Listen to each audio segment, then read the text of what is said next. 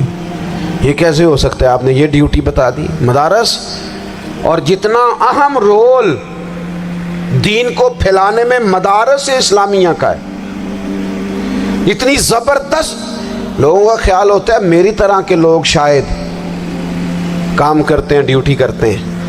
یہ 10-15 لوگ آپ کو نظر آتے ہیں جو آپ کو کہیں میڈیا پر یا ادھر ادھر ڈیوٹی کرتے، مخلص لوگ اپنی جگہ پہ وہ بھی بڑا ہی کام کر رہے ہیں، جو میڈیا پہ آ کے بھی اخلاص سے اور درد دل سے کو دین کی، ان کی بھی کسی بات کی حوصلہ شکنی نہیں. لیکن ہزارہا اساتذہ جو مدارس میں بیٹھ کے پڑھاتے ہیں، جنہوں نے وہ سارے لوگ تیار، آپ سمجھ نہیں سکتے کتنا بڑا کام. حفظ کا استاد جو ہوتا ہے نا، اس کی ڈیوٹی 24 گھنٹے ہوتی ہے فجر سے پہلے، اور اس نے بچوں کو اٹھانا ہے. تنخواہ تو ہم انہیں دینا نہیں نہ چاہتے جی، تنخواہ نہیں دئی دی انہوں نے. ہمیں مولوی امیر نہ ہو جانا، مولوی نو تے سوٹ بھی 27ویں والی رات دے ہے تاکہ کدھر سوان کے عید والے دن پا نہ لوے، چونکہ 27ویں تو بعد تے درزی پھڑتا ہی کوئی نہیں. کیوں حضرت ایسا ہی ہے نا، اس وقت تو نہیں نہ لیتا. تو ہم چاہتے ہیں مولوی ہماری مرضی کے ہماری طرح کا سوٹ نہ پہن لے. مدارس کی مضبوطی آپ یہ دیکھ لیں، یہ صلاح الدین ایوبی کا تعلق بھلا کس چیز سے تھا؟ غوث اعظم کے مدرسے سے. حضور غوث اعظم کے مریدوں کی جماعت اس کے ساتھ شامل تھی. کون لوگ تھے جنہوں نے مدارس سے فیض پایا؟ رازی اور غزالی، حضور غوث اعظم، خواجہ اجمیر، یہ سب لوگ مدارس کے لوگ ہیں.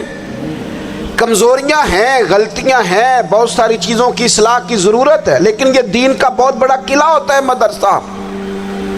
لیکن اس کی مخالفت کی جاتی ہے. مجھے بتائیے، اگر مدرسوں میں کمزوریاں ہیں تو کالجوں یونیورسٹیوں میں نہیں ہیں؟ ہم نے کبھی مخالفت کی ہے بند کر دو سارے؟ لیکن لوگوں کا جب خیال آتا ہے، جب ہمارے ایک سابقہ وزیر صاحب تھے سریرا، کسی دعوت میں میری ان سے ملاقات ہو گئی تو انہوں نے کہا مدرسوں کا کردار کیا ہے آج کے ماحول میں. میں نے انہیں کہا کہ مختلف کورسز آپ کراتے ہیں نا، تو اس کے لیے پھر مختلف ویکینسیز ہوتی ہیں. جہاں بچوں کو مدرسے کا کورس کرایا جاتا ہے تو استاد بننا ہوتا ہے، اس نے خطیب بننا ہوتا ہے، مسجد کی ڈیوٹی کرنی ہوتی ہے. میں نے کہا بالکل کوئی حکومت سرپرستی نہیں کرتی، لیکن اللہ کا فضل ہے. کبھی آپ نے حکومت سے سنی ہے جس میں جمعے والے دن مولوی نہ ملا ہو جمعہ پڑھانے کے لیے؟ کبھی آپ کو رمضان میں ایسی مسجد ملی ہے جس میں قرآن مجید سنانے کے لیے حافظ نہ ملا ہو؟ یہ ہو سکتا ہے کسی حافظ کو مسجد نہ ملے.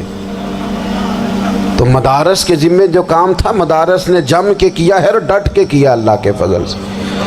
اور مدارس کے لوگوں کو بھی کمزور نہیں پڑنا چاہیے، کبھی کسی وزیر مشیر مالدار کے روب میں نہیں آنا چاہیے، قطعاً نہیں. کیوں کہ یہ وہ عظیم لوگ ہیں رسول اللہ صلی اللہ علیہ وسلم کے دین کے غلام، کہ ابھی ایک لفظ نہیں پڑا ہوتا الف با تا سا، پہلے دن گھر سے نکلتے ہیں تو حضور فرماتے ہیں اللہ کے فرشتے ان کے پیروں کے نیچے پر بچھا بھی دیتے ہیں. پہلے دن اتنا بڑا اعزاز ملتا ہے. تو حضور کی محبت کا تقاضا ہے دین کا کوئی کام کیا جائے. ایک خاتون مسجد نبوی شریف میں جھاڑو دیتی تھی پر کوئی کام تو کرتی تھی نا. اور کس مسجد میں؟ جہاں 70,000 فرشتے صبح آتے ہیں 70 شام آتے ہیں. اس مسجد میں وہ خاتون جھاڑو دیتی تھی. بخاری ہے، جب ان کا انتقال ہو گیا صحابہ نے سوچا کہ حضور کو تکلیف ہوگی، بغیر بتائے جنازہ پڑھ دیا. حضور صبح تشریف لائے، تازی قبر دیکھی، اور محبوب وہ ہیں جو فرش پہ کھڑے ہو کے عرش کی خبریں دیتے ہیں. نبی پاک علیہ الصلوۃ والسلام نے فرمایا کہ مجھے اطلاع کیوں نہیں دی اس کے انتقال کی؟ یہ کرم دیکھو، کوئی ڈیوٹی تو کرتی تھی نا یار، پر خلوص سے، پر پیار سے، پر اللہ کو راضی کرنے کے لیے، پر درد دل سے. اور دین کی ڈیوٹیاں کرنے والے دوستو سنو،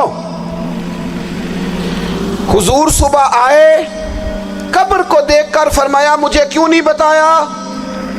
یا رسول اللہ آپ کو تکلیف دینا مناسب نہ جانا؟ تو قبر پہ کھڑے ہو کے حضور نے فرمایا صف بناؤ میں دوبارہ جنازہ پڑھاؤں گا. صف بناؤ میں دوبارہ جنازہ پڑھاؤں گا. کوئی ڈیوٹی تو. تیسرا تقاضا حضور کی محبت کا، سمجھو میں بس بڑی جلدی بات سمیٹنے لگا ہوں. حضور کی امت سے پیار کرو،